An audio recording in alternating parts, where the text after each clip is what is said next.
Welcome to 108 news Telugu.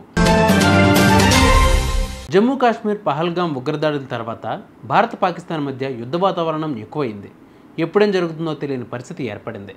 రెండు దేశాల మధ్య కూడా కాలు దువ్వుకుంటూ ఉన్నాయి. యుద్ధ సన్నాహాలు సైతం చేపట్టాయి.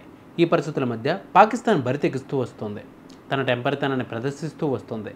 నిన్నటి వరకు జమ్మూ కాశ్మీర్ సమీపంలో నియంత్రణ రేఖ అంటే ఎల్ఓసి పొడవున కాల్పులకు తెగబడుతూ వస్తుంది పాకిస్తాన్ సైన్యం. భారత ఆర్మీ పోస్టులపై తేలికపాటి ఆయుధాలతో కాల్పులు జరిపింది. యుద్ధానికి రెచ్చగొడుతూ వస్తుంది. అదే సమయంలో పాక్ ఆక్రమిత కాశ్మీర్లో ఏ ఉగ్రవాది కూడా ఉండట్లేదని, ఉగ్రవాద సంస్థలకు ఎలాంటి షెల్టర్ ఇవ్వట్లేదని బయట ప్రచారానికి చెప్పుకునే ప్రయత్నాలకు తెరతీసింది. అదే సమయంలో భారత్ పైన దుష్ప్రచారం చేయడానికి దీన్ని ఉపయోగించుకోవచ్చని పాకిస్తాన్ భావిస్తున్నట్లు సమాచారం. పహల్గాం ఉగ్రదాడి తర్వాత ఈ విషయంలో తమ తప్పు లేదని అంతర్జాతీయ మీడియా ద్వారా పాకిస్తాన్ బొకాయించే ప్రయత్నం చేయవచ్చని అంటున్నారు. ఈ దాడి తర్వాత భారత్ తీసుకున్న అనేక నిర్ణయాలను తప్పుపట్టేలా వ్యవహరిస్తూనే అంచనాలు ఉన్నాయి. ప్రత్యేకించి ఇండస్ వాటర్ ట్రీటీ రద్దు అంశాన్ని ప్రధానంగా అంతర్జాతీయ మీడియాకు వివరించవచ్చు. ఇదే సమయంలో ముందు జాగ్రత్త చర్యలను కూడా తీసుకుంటూ వస్తోంది పాకిస్తాన్. గోధుమలు, ఆహార ధాన్యాలు, ఇతర నిత్యావసర సరుకులను భద్రపరుచుకుంటూ వస్తోంది.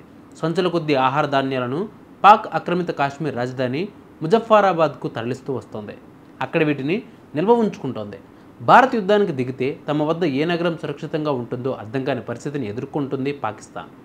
భారత్ ఎక్కువగా వైమానిక దాడులపైనే ఆధారపడచ్చని అంచనా వేస్తోంది.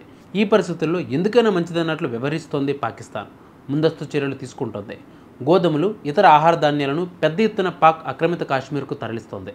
బ్యాగుల కొద్దీ ఆహార ధాన్యాలను తీసుకెళ్తున్న లారీలు, ట్రక్కులు, మినీ వ్యాన్లు, ఇతర వాహనాలను సంబంధించిన వీడియోలు సోషల్ మీడియాలో వైరల్గా మారాయి.